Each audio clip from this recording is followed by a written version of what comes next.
Good evening, ladies and gentlemen. Thank you very much for coming. This week we have an amazing person to speak about, someone who lived just a little over a century and had a phenomenal impact on the entire 19th century, and in many ways a lingering legacy that continues to inform the way we relate to each other as Jews even into the 21st century. A person of truly towering proportions, someone who had personal influence in so many parts of the globe, and you know, was really an inspirational character that I got a lot out of in doing the research for this particular presentation. I'm speaking, of course, about Moses Montefiore, an extremely important philanthropist from England who was exceptionally involved on a personal level on the rescue of many Jewish communities, both with his wealth, but also with his tremendous force of personality and the pressure that he brought to bear in so many different political environments. Many regarded him as a Messiah-like figure because of the salvations that he was able to bring to individual Jewish communities, especially in the Near East.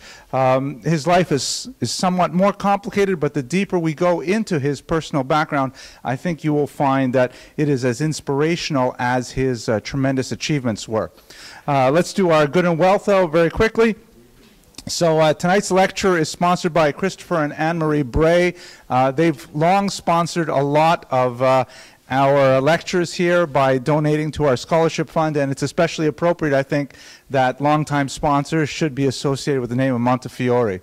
Our source today is going to be Abigail Green's recent biography, a real honker of a book here, about 500-odd pages, published by the Belknap Press of Harvard. Really an impressive piece of scholarship. She herself happens to be a descendant of Montefiore, but she's also a professional historian, and it's very clear that her training is really what dictates the voice of her research. At the same time, it's fascinating to read about some of the inside scoop that she gives us. Like, for example, I'll speak a little bit about one moment when Montefiore's life was miraculously saved, and it is a custom at the Passover Seder that all the descendants of Montefiore read at the Seder one page from his diary in which he describes this personal salvation. So it's a very unusual kind of perspective that a professional, well-trained Oxford historian brings to the task, and it's a very worthwhile read. She's got a tremendous skill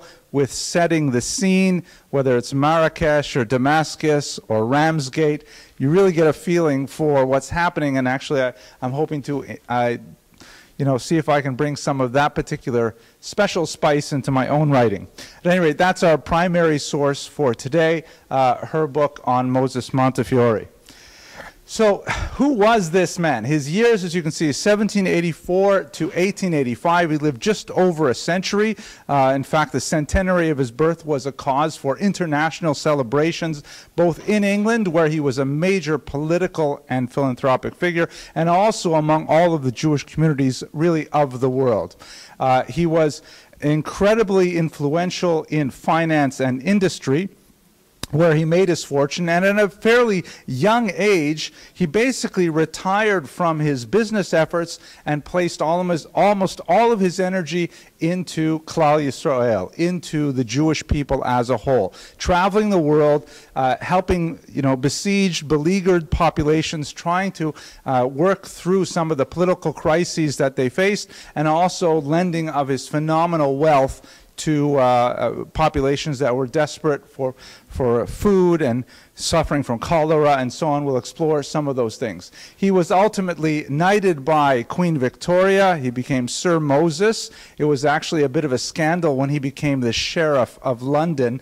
The idea that you should call the sheriff by the name Sir Moses, they suggested to him maybe you could anglicize that somehow to, I don't know, Morris or something like that. Like, my middle name is actually Moshe, Moses in Hebrew, but in English it's Morris.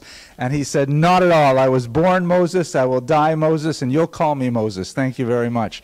We'll talk about his religious orientation later on in this presentation, but it's quite fascinating. Ultimately made a baron as well.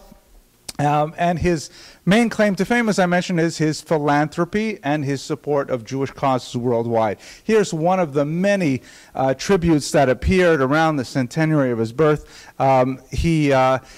These wreaths here have a couple of names of places on it where he had tremendous influence: St. Petersburg, Rome, Morocco, Jerusalem, of course. We'll speak about how he improved the lives of Jews living there. Damascus, Constantinople. His coat of arms here, he was very proud to actually have the word Yerushalayim in Hebrew emblazoned on his coat of arms. And when his flag flew, when he traveled through the ancient Near East, the Near East, and the Jewish communities saw the flag of an English nobleman coming around with this Jerusalem banner, they often broke down in tears. It felt like a messianic kind of moment when this great wealthy individual was coming through with tremendous aid for the population. He was also he liked to record aphorisms, and he jotted down things in his diaries and in the inside flaps of the books. He was an avid reader. One of his most famous aphorisms is "Think and thank," right? Contemplate and express gratitude. He liked collecting these sort of things. So this is kind of like a tribute image to him on the centenary of his birth in 1884. Cause, as I mentioned, for great celebration. Now, I should mention that much of the story that I'm going to tell you today is based on some of the official biographies that have appeared. It happens that he died childless, and he named his nephew Joseph his heir and literary executor. And he had a massive amount of personal papers because, as I mentioned, he was an assiduous journal keeper. He kept diaries, voluminous correspondence all over the globe. And Joseph, some years after the passing of Montefiore, burned almost the entire archive for reasons which are unknown. Some have argued that he wished to avoid exposing his illustrious uncle to the humiliation of scandals that may have been buried in those archives. Others have argued more charitably that he was worried that his uncle would be reified in an idol-like fashion. He didn't want people digging deeply into the documents. And this is an open question. Dr. Green goes into in some detail, and you can certainly peruse her book for various theories as to why this particular act of destruction was motivated. But nevertheless, we have only a few bits of official biographies that were recorded by several figures important in his life, and we have the official papers that Joseph held back that he deemed appropriate to be saved. And also, Montefiore had a personal secretary named Löwe, who was actually a rather brilliant man who came from Eastern Europe with a traditional Talmudic education, but a very broad secular education as well, Dr. Löwe. And Dr. Löwe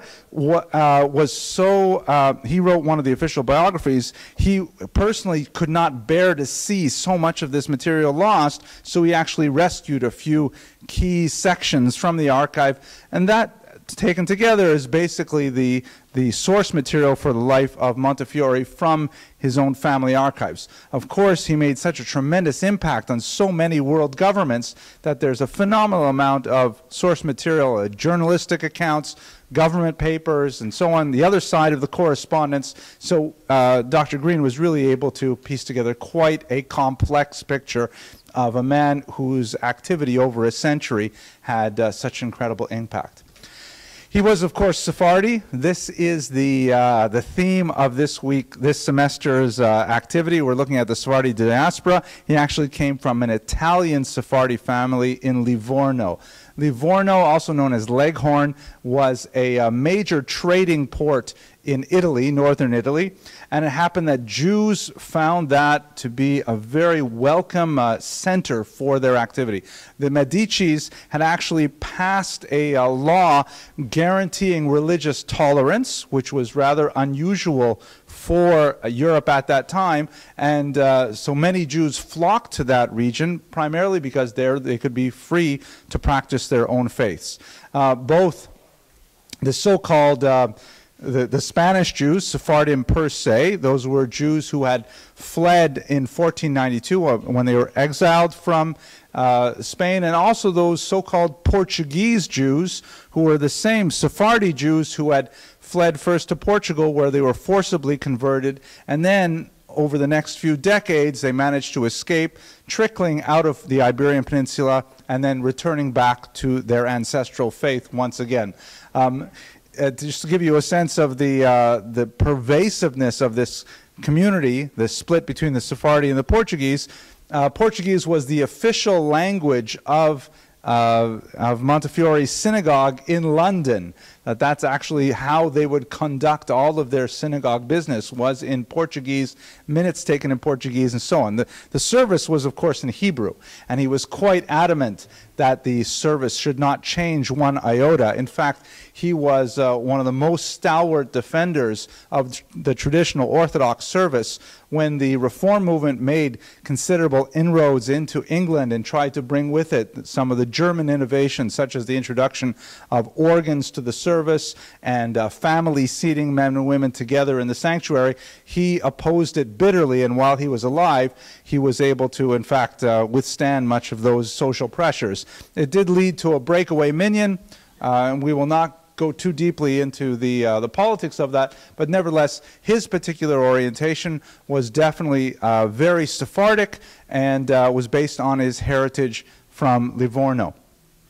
His parents, of course, were actually English, hence his English citizenship, and they were visiting Livorno, where their parents had come from, and that's his connection there. His wife, shown here, Judith, was actually Ashkenazi, so it was a little bit of an unusual marriage of the time to have one of the Sephardi elite marrying one of the Ashkenazi elite. They had a long relationship. She passed away in the 1860s, if I'm not mistaken, but when he was irritated with her or wished to needle her, he would call her in German, meine liebe Frau, which is, of course, a Yiddish or German term underlining the second-class Ashkenazi status as opposed to the Sephardi elite of London. However, she had another connection. Her sister was married to an important Ashkenazi named Rothschild. So the connection between the Montefiore family and the Rothschild family was cemented through marriage in the two sisters, one of whom, Judith, marrying Moses, and her sister, of course, marrying into the Rothschild family, together with the Goldsmith, a third family from the Ashkenazim. They really controlled a tremendous amount of Jewish wealth and even general English wealth at the time. He was the eldest child of several. Tragically, he lost one of his sisters when her dress accidentally caught fire and she was burned to death, could not be rescued, and then his father died shortly thereafterwards, and he remained the sole support of his mother from a teenager on. Here's a picture of the two of them together. You can see they're rather quite devoted. You can also get the sort of 18th century feel to this image. Even though they were married at the beginning of the 19th century, it definitely feels kind of like a Pride and Prejudice sort of image. And here's a closer look at Judith herself. They remained, unfortunately, childless, and this was a cause of great pain to Judith, but she devoted much of her energy to helping women's causes, which often got her husband into trouble, as we shall see shortly. He made his money primarily in the mercantile area as a tea merchant, and then he transferred over to the burgeoning stock market, which was really just developing in the 19th century in London.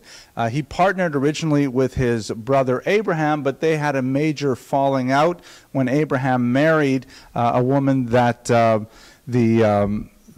rest of the family disagreed with. And in fact, this was kind of like a very sharp or a red line, a defining line in the sand for Montefiore. Intermarriage was something that he looked on with tremendous disfavor, and in fact, he had difficulty reconciling himself with family members who did marry outside of the faith. He made a tremendous amount of money in tea, and then later in the stock market even more money, and he invested quite a bit of that into several new industries. He was very interested in gas lighting, which was just coming to England at this time. That is, you know, like we have electrification, they had gas lines running all over the place. It sounds, you know, terribly dangerous, but that's in fact what they had for street lighting and things like that. He was a heavy early investor in that technology. Also in insurance. He saw a tremendous value in the field of insuring enterprises of one thing or another, and he became a phenomenally wealthy person at a very young age, built on the family fortune that made it so many times greater that he was one of the most prominently wealthy Jews of London at the beginning of the 19th century. In 1824, he formally stepped back from his business affairs at the age of 30. Although in reality he was regularly back at the office, using his office for various personal activities, personal correspondence, but almost all of his activity was ultimately political or social or philanthropic in nature. So he was still very much working well into his 80s and 90s, but when he was he had actually retired from business per se already at the age of 30. What did he do with his time after that? Well, it started out primarily as a travel enthusiast. And just to give you a sense of what it must have been like, he and Judith bought a carriage that looked something like this. And they would travel throughout Europe and throughout the United Kingdom that would take days upon days for the journeys that would, for us, take just a few hours. They would spend weeks traveling from place to place, often in these kind of crowded and heated circumstances inside one of these carriages. But he loved it. He loved to go to the seaside. He loved visiting, remote places, and he was very fond of compiling, very detailed travel journals. When they were visiting Livorno, the ancestral family home at one point, he saw boats docked there preparing to go to Jaffa, to Yaffo, Israel, and he was deeply moved by the thought that he could actually travel to Israel per se. This really moved him tremendously. It united the religious elements in his personality, which were profound, and ultimately that's when his personal journey of becoming an internationally active individual began. We should mention at this point his religiosity is fascinating. His library contained no significant works of Jewish scholarship. It does not appear that he was particularly learned in Judaism, other than the very basic minimum that would be required of a Jewish male to participate in traditional Orthodox services. He was, in some cases, quite ignorant of the halakha of Jewish law, and he relied very heavily on Dr. Lewe, who I mentioned earlier, for guidance in many areas that other Jews simply took for granted. On the other hand, what he did know, he was an immovable force with regards to those halachot, with regards to those aspects of Jewish law, and he would not compromise if he felt that tradition was at stake. He was very much firmly in that mind. And we should recall that this is not a typical attitude for wealthy Jews of his class in the 19th century, and I would dare say in the 20th or the 21st century. Sometimes, maybe I'm wrong, maybe I just haven't known enough of the right people, but sometimes when people get very, very wealthy, they kind of feel like, well, showing genug, it's enough already. Like it's just beyond what's necessary. I don't mean to malign anyone for having money, and all of those of you on the internet who have money, please share it with our students in the scholarship fund. But he was definitely not like that. He was someone who identified with the poor. He refers many times to the great feeling of anguish he felt when he encountered the poor. And we should say that he was not at all parochial. One of the great platforms of his philanthropic activity was that it had to be for both Jews and non-Jews. When he was served, and that's one of the reasons why his particular philanthropies, the Holy Land Relief Fund, for example, were so wildly successful, was because he said outright that whatever monies we collect, which are intended for the poor of Jerusalem, will be given to anyone in Jerusalem who is poor. Jewish, Christian, Muslim, it matters not. And that drew in a tremendous amount of support from non-Jews as well to support these particular activities. So he was not at all parochial, and many charitable organizations chose him specifically to be the vehicle for their donations. Let us remember what we talked about last week when we looked at the Chidah.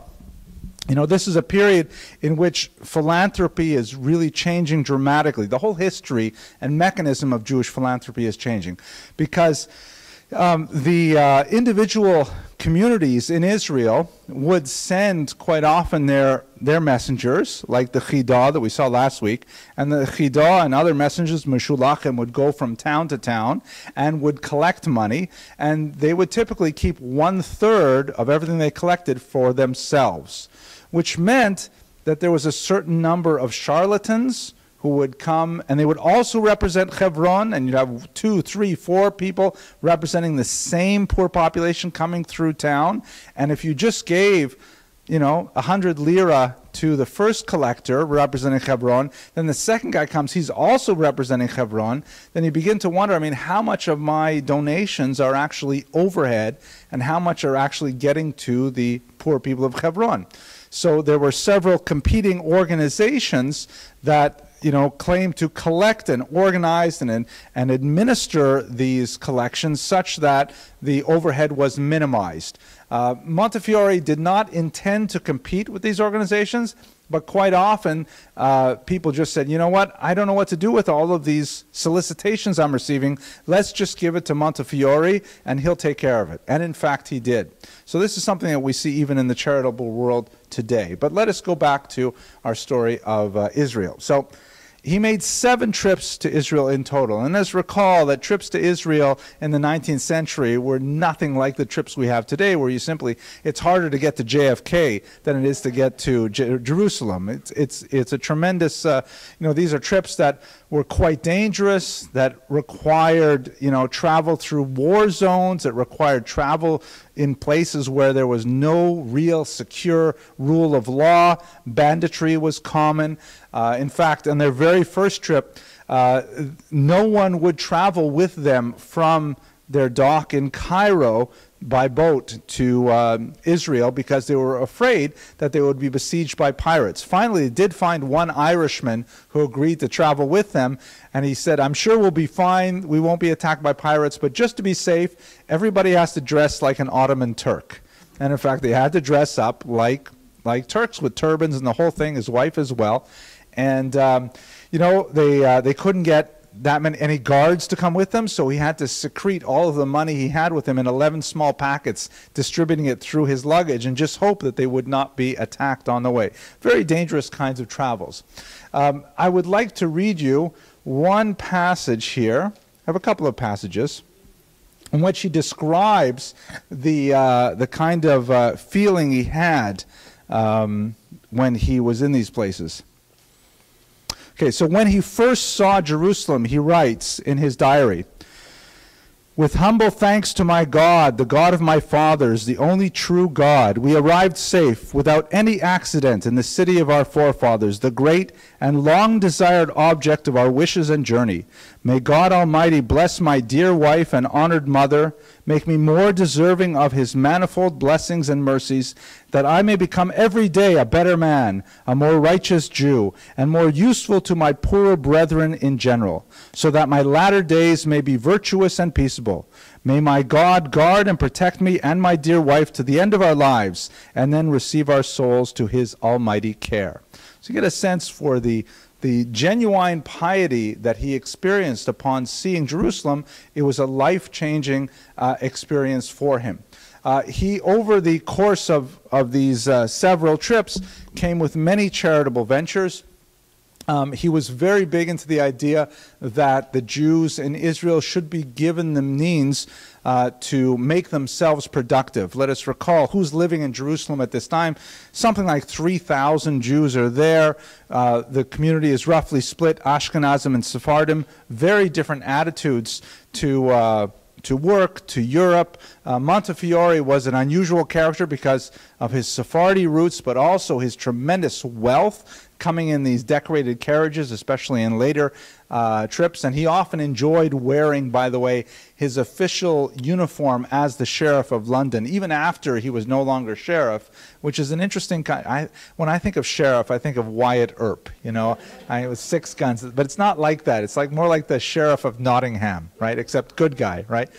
With a big, like, you know, office, a medallion of office with red robes and things like that, and he would appear, and people would be astounded that a Jew could be wearing these kinds of clothes and representing, you know, one of the most powerful maritime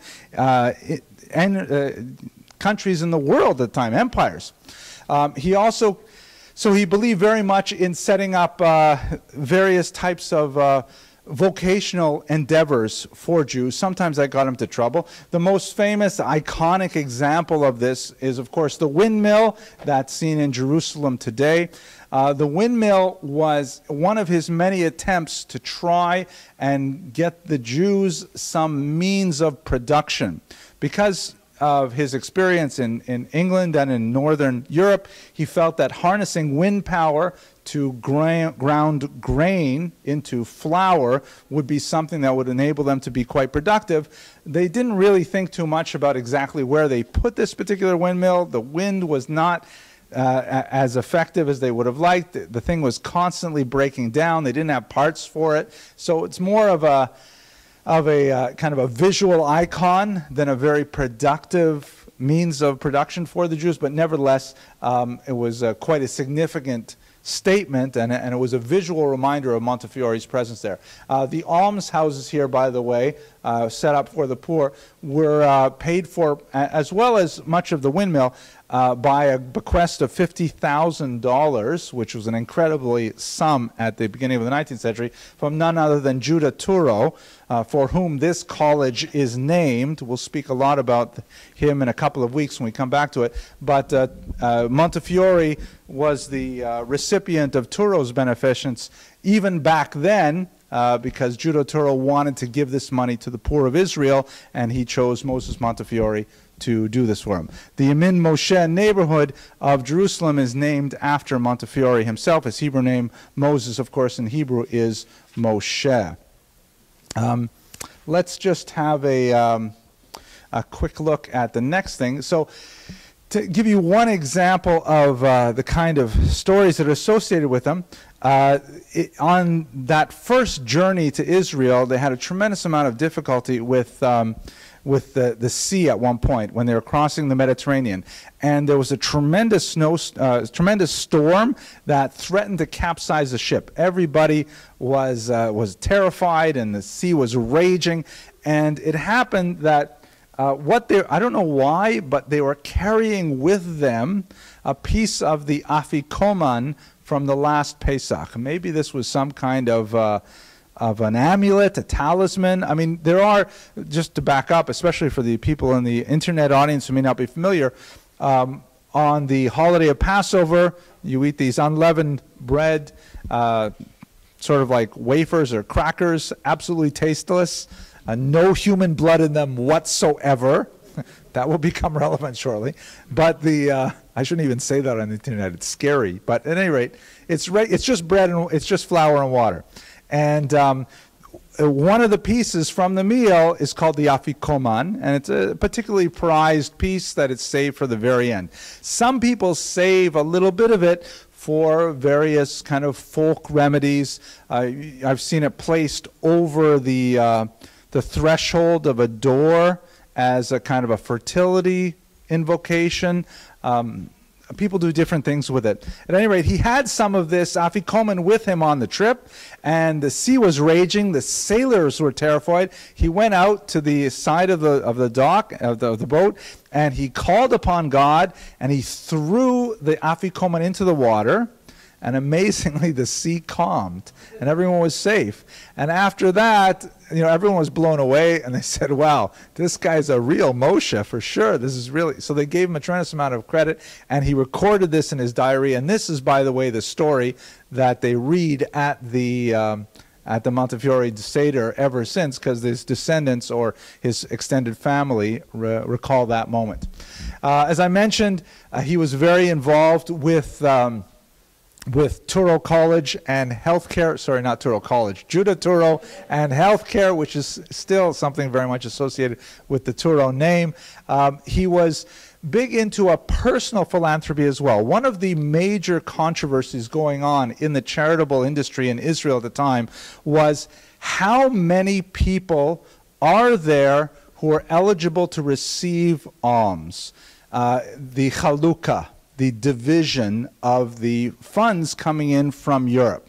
Obviously, the census is crucial because when the funds are divvied up on a communal basis, if you walk up and you say, I represent 3,000 people or I represent 4,000 people, that will have a bearing on how much money you can collect for your community. And there were tremendous controversies between various sub-communities in Israel. There were no accurate censuses to try and determine how much money should be distributed. So Montefiore decided that he would personally give a charity to every single individual in Jerusalem who came and asked him for it. And there are some engravings that are presented in Dr. Green's book. I couldn't find it on the internet to put here on the slide, where he's sitting down with Dr. Leva next to him, who's helping with the translation of the various languages. And there's huge lineups of people, kind of like the Lubavitcher Rebbe giving out dollars. Huge lineups of people, and each one would come, and Montefiore is seated there, and they would have a little conversation. He would give charity to them. And of course, this is the way he maintained a census, because he was able to keep track of how many people came to him, and in so doing, he was able to not only get a sense of how much money was needed for how many people, but also to have a personal connection with the people he was helping. It meant a lot to him to actually know the stories of the people who need help, and it had a huge impact. He was not above getting into trouble, however. For example, one of his visits, he was very much interested in visiting the Temple Mount. Again, I'm sure most of you in this audience are perfectly aware, but just for the internet as well, the Temple Mount, which currently houses the Muslim Dome on the Rock and the Al-Aqsa Mosque, on top of the site where the Temple of Jerusalem was originally built, both of them. And according to Jewish thought, eventually the third temple will be built, and we'll have to find someplace else for the mosques. But that's kind of like the embassy discussion. At any rate, since the Holy of Holies, the Sancta Sanctorum, the Kodosh Kodoshim, is located somewhere on that Temple Mount, Jewish practice since the destruction of the temple has been that Jews are forbidden to walk on that ground. There are some interesting rabbinic differences of opinion about where exactly is the forbidden part of the territory. And in fact, there are some opinions which are rather outliers that say, no, Jews are allowed to go up there. But the vast majority of rabbinic thought says Jews cannot go onto the Temple Mount. They may not tread anywhere on its steps, because they may actually be walking in a place which is permitted only to the Kohen Gadol, the high priest, during the ritual of Yom Kippur. Montefiore nevertheless visited the Temple Mount, and that caused a huge uproar, because all these Jewish communities, traditionalist Jewish communities, were saying, how can you possibly transgress and walk in this space? So there are a couple of interesting stories. And actually, he was, I should say, he was put in cherem. He was formally excommunicated by the rabbinic establishment in Jerusalem. Despite all of the charity, despite all of his good works, it didn't matter if he flagrantly violated Jewish law by walking in the Temple Mount, he was excommunicated. So We should have to pause it in a couple minutes now. There are a couple of stories associated with it. One of those stories is that, in fact, he did not walk anywhere in the Temple Mount. He was carried in one of those sedan chairs. And so the non-Jews, for whom there is ironically no prohibition to walk up there, they carried around. He never actually set his foot anywhere on the steps. That could be. Another story, which is perhaps more powerful and more telling of who Montefiore was as a person, though, is that when he was put into cherem, when he was excommunicated, he asked his secretary to provide a list of all of the signatories of the cherem, all the rabbis who had formerly excommunicated him. And, of course, he received this list. And then when he was called for an aliyah that following Shabbos, he asked the Gabbai to read a Mishaberach, to read a blessing on all of the men who had excommunicated him. So he repaid their ostracism with inclusion. He repaid it with a blessing. I think that says a lot more about what kind of person Moses Montefiore was. It's also possible, by the way, Dr. Green discusses the problematic dates of this particular cherem, that it may not even have been his fault. It may have been his wife's fault. Why? Because among the many projects that Judith was very interested in was women's education. Again, the whole idea of making the Jews, the impoverished Jews of Jerusalem, productive, teaching them a trade, teaching them ways to earn a living. She opened up a Jewish school for girls in Jerusalem. Let us recall, by the way, that this is a good 60, 70 years before Sarah Schneerer, before the Beis Yaakov movement. And Sarah Schneerer had a tremendous amount of difficulty getting the idea of formal education for women established in a much more traditional community. Let us recall that there's nothing specifically forbidding women from receiving education. And in fact, here at Touro College, close to 3/4 of our undergraduates are women, and that's something that's replicated not quite with that degree of disproportion, but in the academic world in early 20th century in general. But the fears among the traditionalist community would be that this would be the leading edge of much more global, far-reaching social change. If the young girls learn how to read, if they learn how to do mathematics, if they learn how to, I don't know, keep books or operate computers or become physician assistants, who knows what would happen, could lead to, I don't know, mixed dancing or ichveis. So the Sephardic community ultimately came around to it, and all of the female students who showed up were Sephardic women. The Ashkenazi community completely banned it. And the cherem that Montefiore was put into, according to Dr. Green, was probably more due to the upset over the idea of educating women in a formal environment as opposed to in a home environment that was occasioned by this. Nowadays, of course, in the 20th century, 21st century, we no longer have any controversies about women getting educated. You know, that's a perfectly... I'm joking. I'll probably cut that out of the internet, but I can get into trouble. Anyways, that's some of his... Let me just read you one other thing. After coming back from Israel, he was definitely a changed man. He was definitely someone who, although prior to this he had taken his Jewish identity for granted and his Jewish participation kind of like, you know, sort of typical for his class and station. After visiting Israel, he was a changed man. And we have here, on his 43rd birthday, on board a ship on his way back from Israel, especially after visiting the tomb of Rachel, which moved Judith very, very deeply. He writes, "I humbly pray to the God of my forefathers, my God, the only true God, to grant that I may henceforth become a more righteous and better man, as well as a better Jew, and that I may daily be more deserving of his abundant mercies, that I may, to the end of my days, be guarded and directed by his almighty providence. And when it pleases him to take me from this world, may he graciously receive my soul, pardon and forgive my iniquities, support and comfort my dear, dear wife. This day I begin a new era. I fully intend to dedicate much more time towards the welfare of the poor and to attend as regularly as possible on Monday, Thursday, and Saturday synagogue.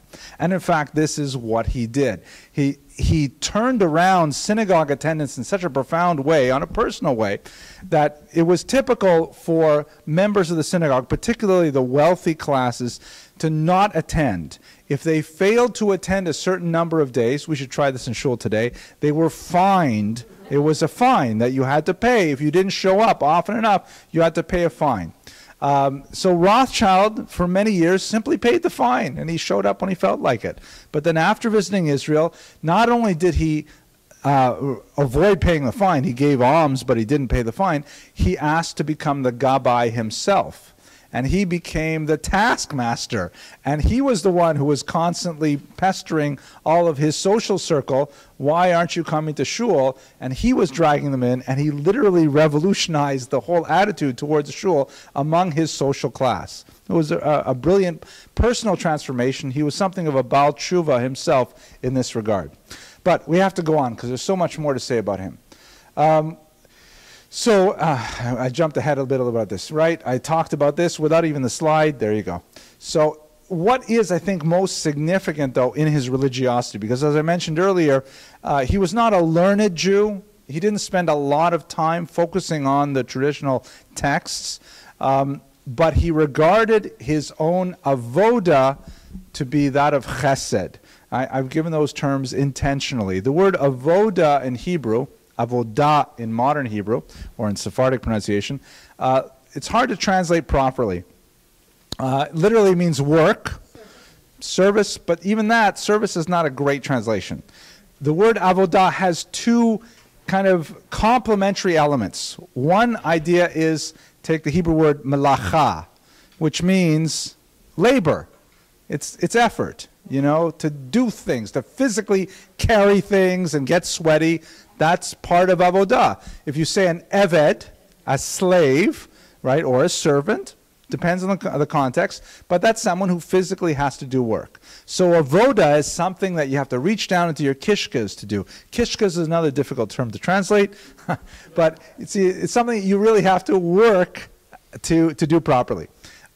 Avodah, however, is also the term used biblically for worship and the service of the temple. Service in the sense of, to use the Hebrew word as well, sharet, to actually provide for another. So the avoda in the temple would be to provide, so to speak, for God, but there's also an avoda for one's fellow, that is to provide for another person. So looking at his attitude, his personal avoda, which is again these two elements of both physical labor, effort, and service to the other, that it was defined by chesed. This is the second term I want to define. Chesed, again, hard to translate. It's generally rendered as kindness, but in the context in which it appears a few places in the Bible, it means going beyond what is the norm, doing more than is necessary. It's related to the word chassid, right? Like the Hasidim in Williamsburg and in Crown Heights and so on. So his chesed, his kindness was beyond the norm. His personal avoda was, what can I do for other Jews? And for other poor people in general? How can I possibly help? And he devoted a tremendous amount of his energy to this specific task. Let's look at a couple of examples. So the Damascus affair was perhaps the defining moment of his chesed outside of the narrow confines of monetary assistance. In 1840, there's a terrible story that a Capuchin monk named Thomas and his servant, who was Muslim, named Amara, disappeared in the streets of Damascus. We don't know exactly what happened to him. He was probably murdered and, the body lost by because he was involved in some nefarious activities.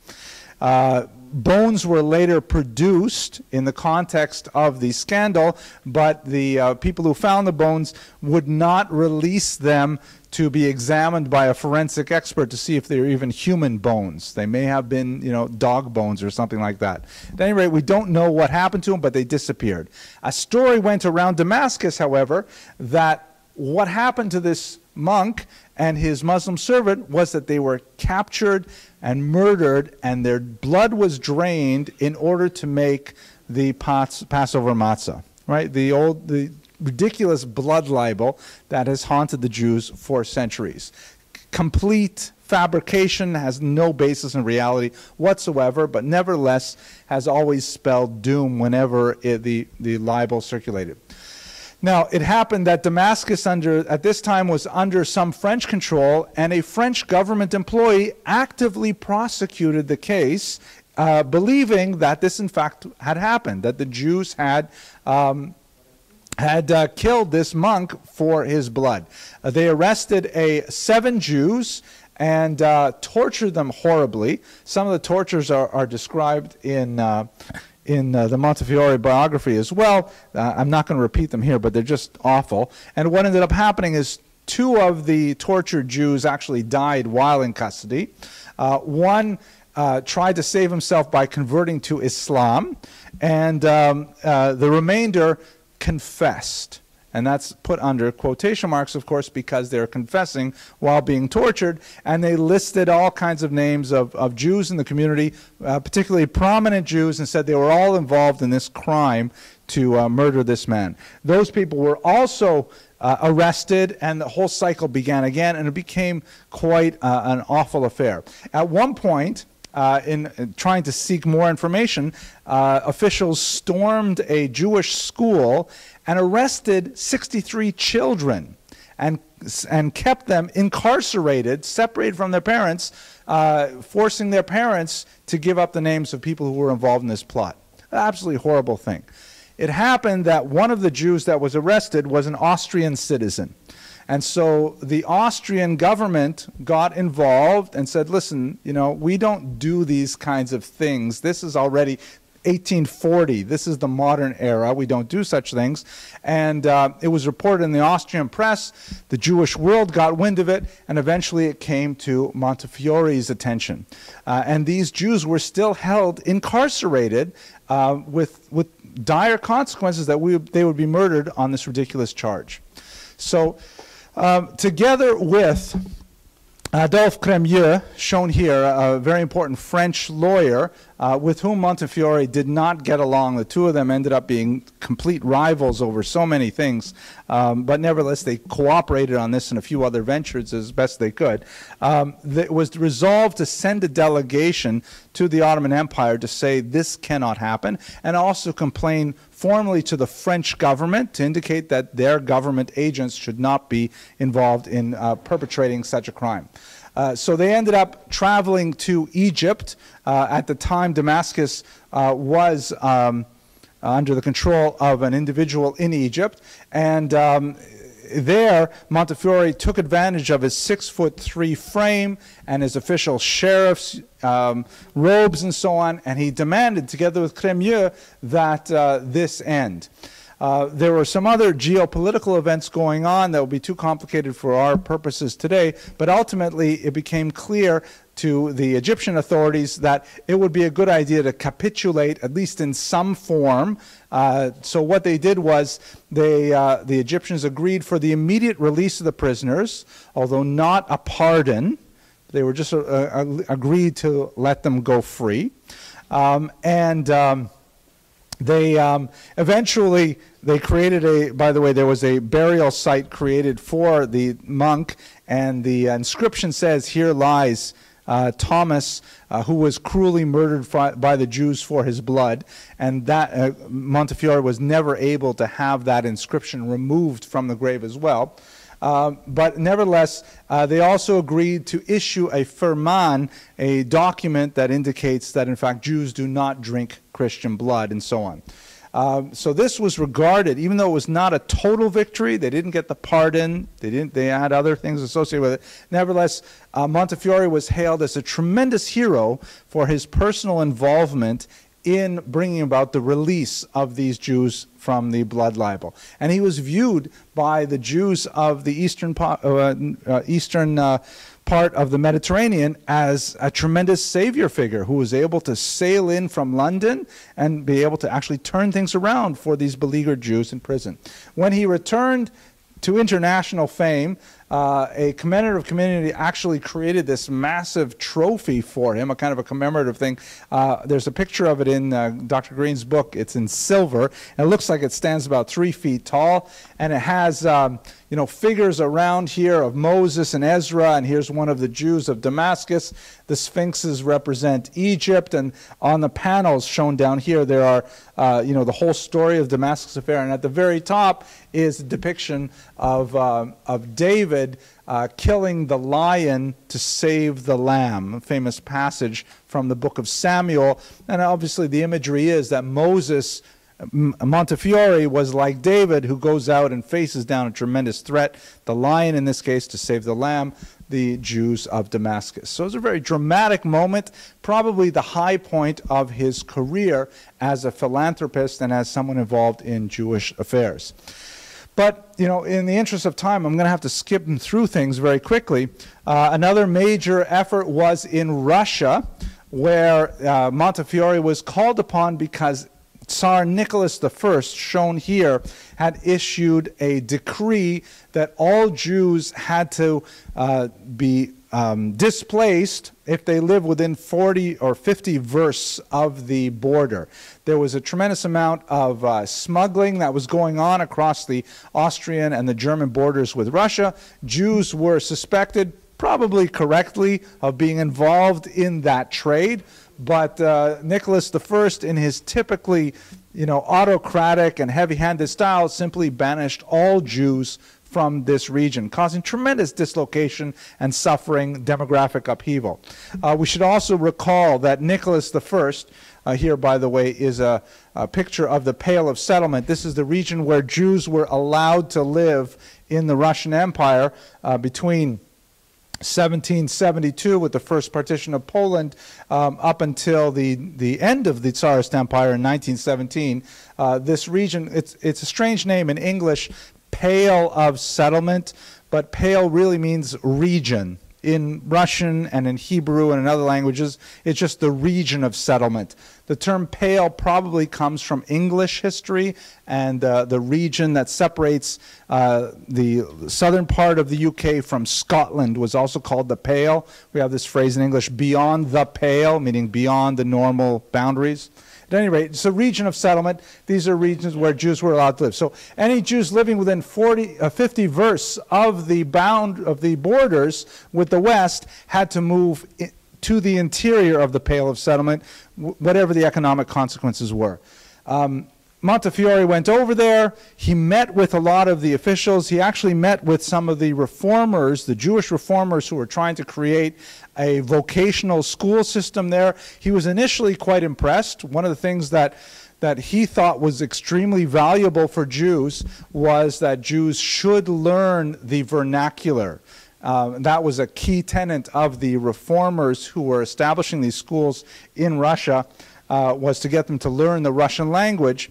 In reality, the proselytizing efforts of the church were using these schools in a very profound manner, and Montefiore was eventually soured on that idea because of the interference of the Russian Orthodox Church, but nevertheless he did like the idea of the vocational schools. He met with Nicholas I's officials and attempted to dissuade them from this particular plan. He was not especially successful, but he did spend a tremendous amount of time arguing with them and getting to know the Jews of Eastern Europe as well.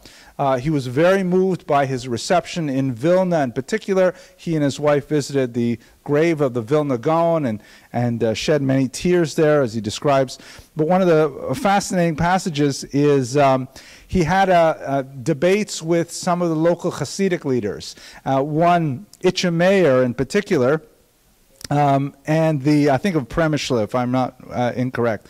At any rate, they had a long discussion over the question of vocational training for Jews in Russia, and specifically the idea of learning the vernacular. And of course, the Hasidim were opposed to it because they felt that this would represent the end of traditional society. So towards the end of a long debate, here, I'll just read to you from Dr. Green's book here. And it's very appropriate since we just had Purim here. Lura, this is the Montefiore's doctoral assistant and translator, tried to persuade the Hasidim that there was good cause to be made in favor of enlightenment by arguing that if Mordechai had not understood the dialect of Bigtan and Teresh, right? Remember the story of Purim, that Mordechai overhears them plotting to kill a king. So he says, if Mordechai had not understood the language, he would have been unable to uncover the plot against King Achashverosh. And so his linguistic ability had saved the Jewish people. Rabbi Itcher responded, this is the Hasidic individual responding, that the book of Esther proved quite the contrary. Had it been generally known that the Jews understood the native language, then Bigtan and Teresh would never have been so indiscreet, right? They would not have spoken in the vernacular because they would have thought he understood. So Mordechai, however, was a member of the Sanhedrin, this is the Talmudic understanding, and therefore a linguist, but the same did not apply to the masses. Unwilling to enter into such high-flown Talmudic disputation, Montefiore intervened pragmatically. Quote, if you oppose the study of secular subjects, who will be qualified to protect your rights before the government? Rabbi Itcher smiled politely. We are praying for the advent of the Messiah. But until then, we are well satisfied with you, honored sir. Right? So it gives you a sense of how Montefiore was interacting with this complicated society, but also how he was regarded by quite traditional elements.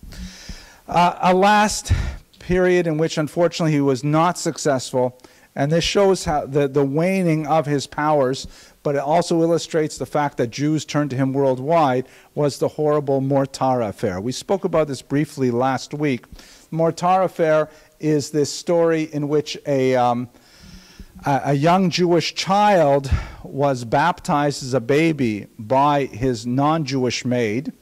And when word got out to the church that, in fact, young Edgardo had been baptized many years earlier, the Pope actually arrested the child, brought him to a monastery, and raised him as a Catholic. Because he had been baptized, he therefore was a Christian in good faith, so to speak, regardless of the fact this baptism happened when he was a child. This is a famous portrait that tries to illustrate the moment of his seizure by the church. His mother is fainting here. What ended up happening is Montefiore was called upon, much as he was for the Damascus affair, to come sort this out. Please get this young, I think he was 8 years old at the time, child back from the church and reunited with his family. Montefiore went to Rome, met with many officials, was unable to persuade the church to release the child, despite international pressure, and in fact he had to go home empty-handed. Mortara, who is shown here as a baby on the left and as an adult on the right, ultimately grew up to become a priest himself, to engage in proselytizing activity in the Jewish community. When asked about his feelings, he recorded that he has absolutely no desire to go back to his Jewish family, and he accorded that sensation to none other than divine grace, that God must have implanted within him the desire to remain a Christian. Steven Spielberg, shown below here, is currently making a film that I'm sure will be an absolutely fascinating movie, which documents the horrible story of the kidnapping of Edgardo Mortara, which is the title of the film. I think it's slated for release 2018 or 2019. So to sum up his legacy, Moses Montefiore, absolutely phenomenal Sephardic individual who early on realized that his role in the world was far beyond that of an extremely well-to-do London Sephardic Jew, that he could expand his horizons far beyond his Bevis Marks synagogue and reach out to the Jews of the world. He leveraged his phenomenal wealth and his personal charisma and his political clout to literally save thousands of lives around the world, and the world has been transformed by his philanthropic mind and by his ceaseless dedication to the welfare of the Jewish people. Thank you very much for your attention. I look forward to speaking to you next week. Well. I guess you know what I found absolutely fascinating about that particular presentation, but I really loved it how this is an individual who stepped up to the plate, who saw what he was capable of doing in the world and then acting on it.